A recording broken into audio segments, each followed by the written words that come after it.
When my boss fired me on a quiet Friday afternoon, he genuinely believed he had just removed an aging cog from the machine, not realizing he had cut out the one person who quietly kept the entire system breathing.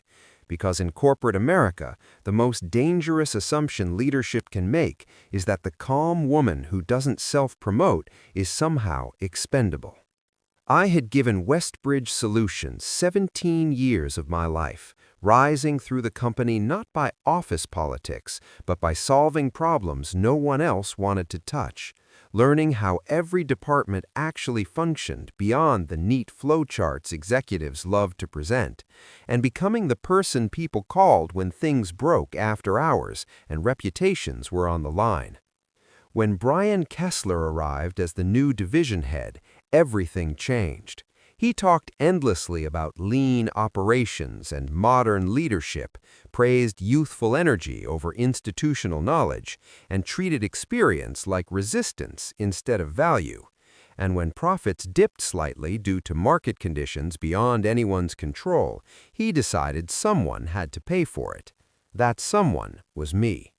The termination meeting lasted less than 10 minutes, Brian sliding a folder across the table while explaining that my role was being eliminated because the company was moving in a faster direction and needed someone more flexible, despite my performance reviews being flawless and my projects consistently profitable.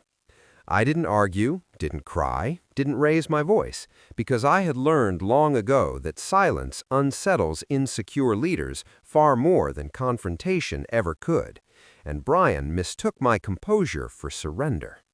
What he didn't know was that over the years I had become the connective tissue holding operations together, not through power, but through trust, understanding undocumented processes, managing fragile vendor relationships, and quietly correcting systemic failures before executives ever noticed. I packed my desk, wished my coworkers well, and walked out without burning bridges or touching a single file, because I didn't need to sabotage anything.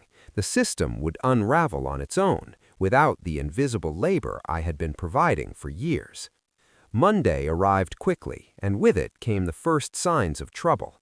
Automated scheduling errors no one understood, missed vendor approvals that stalled shipments, long-term clients suddenly escalating issues that had never existed before, and teams discovering that the dashboards leadership relied on didn't actually reflect real-world operations without manual oversight. By Tuesday afternoon, my phone began buzzing with quick questions from people who had never defended me in meetings, but suddenly realized how much they relied on my knowledge. And I ignored every message, not out of bitterness, but because I was no longer an employee, and unpaid labor had been the expectation for far too long. By Wednesday, managers were scrambling, blaming each other while quietly panicking. And by Thursday, Brian was being pulled into closed-door meetings, trying to explain why performance had dropped so dramatically in less than a week.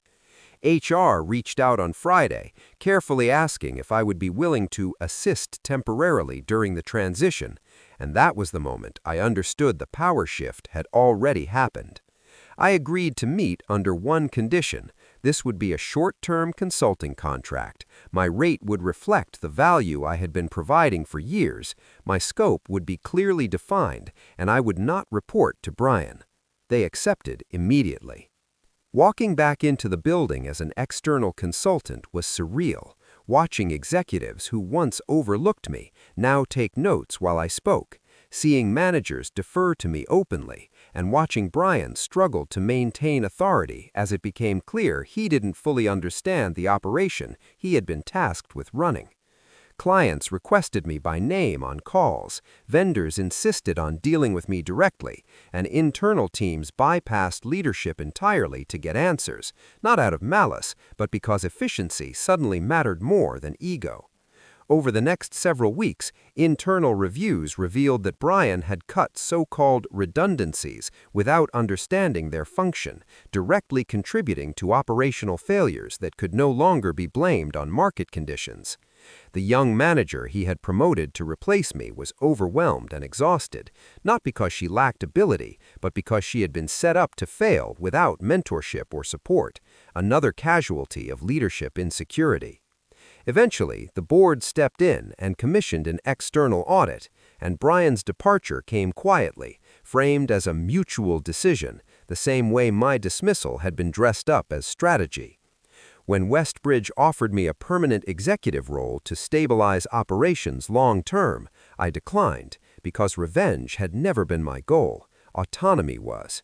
I completed my consulting contract, documented systems properly so no one else would be forced into unpaid heroics, and walked away on my own terms, knowing the real revenge wasn't chaos or humiliation, but the undeniable truth that when you fire the woman who holds everything together, the system always tells on you.